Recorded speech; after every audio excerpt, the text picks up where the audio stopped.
Ok, chào tất cả các bạn nhé. Video này thì mình sẽ test sáo và mình sẽ gửi sáo cho một người em ở Lê Châu nhé.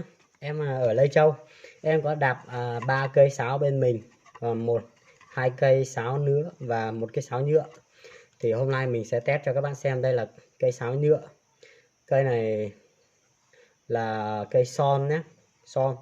Thì mình sẽ test cho em ấy xem.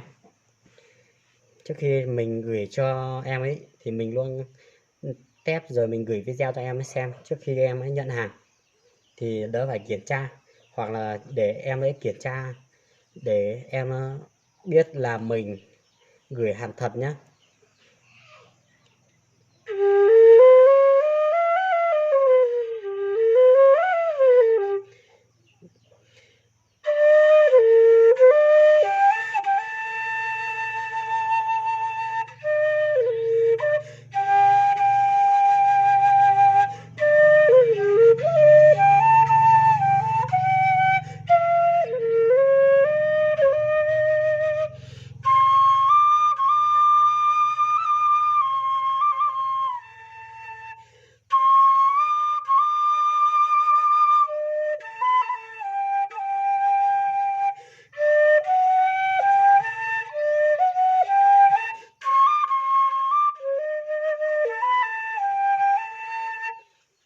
Ok, đó là cây sáo nhựa nhá em. Đây là cây sáo nhựa nhá. Cây này sẽ gửi cho đến em Giàng A Chờ ở Lai Châu nhé. Đây là cây sáo nứa. Cây này là cây sáo nứa tông la nhé, la trầm nhé các bạn này, tông la thứ. Rồi mình sẽ thử này, và mình cũng xin nhắc lại luôn, một cái sáo này mình bán với giá là 70.000 luôn các bạn ơi, 70.000 này nhá, 70.000 cây sáo này. Mình sẽ thử cây này cho các em nghe này.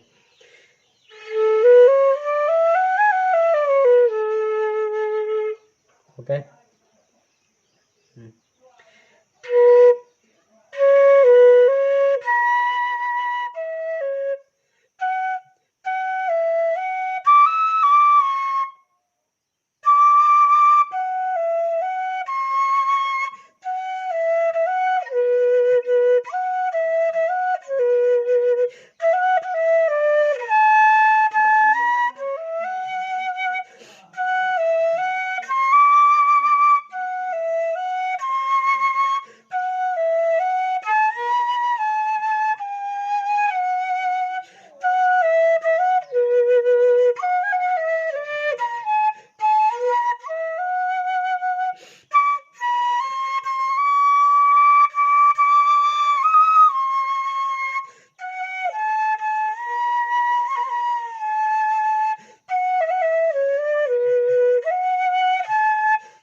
Ok, đó là cây sáo nứa la trầm nhá.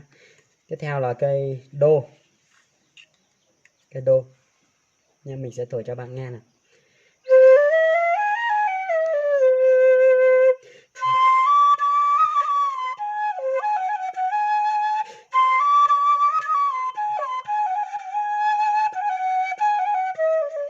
Đó, ok.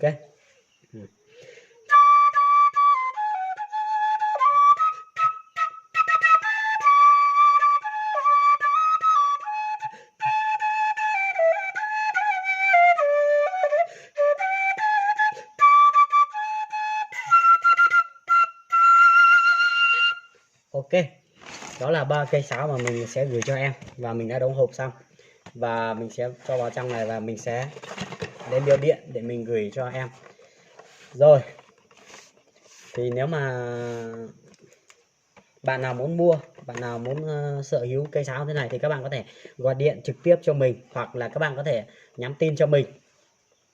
Không, các bạn hãy gọi điện cho mình với số là 0981 259 499, 0981 259 499. Đó là số điện thoại của mình. Và nếu bạn nào muốn mua thì các bạn có thể gọi điện cho mình và mình sẽ gửi cho các bạn. Xin chào và hẹn gặp lại các bạn.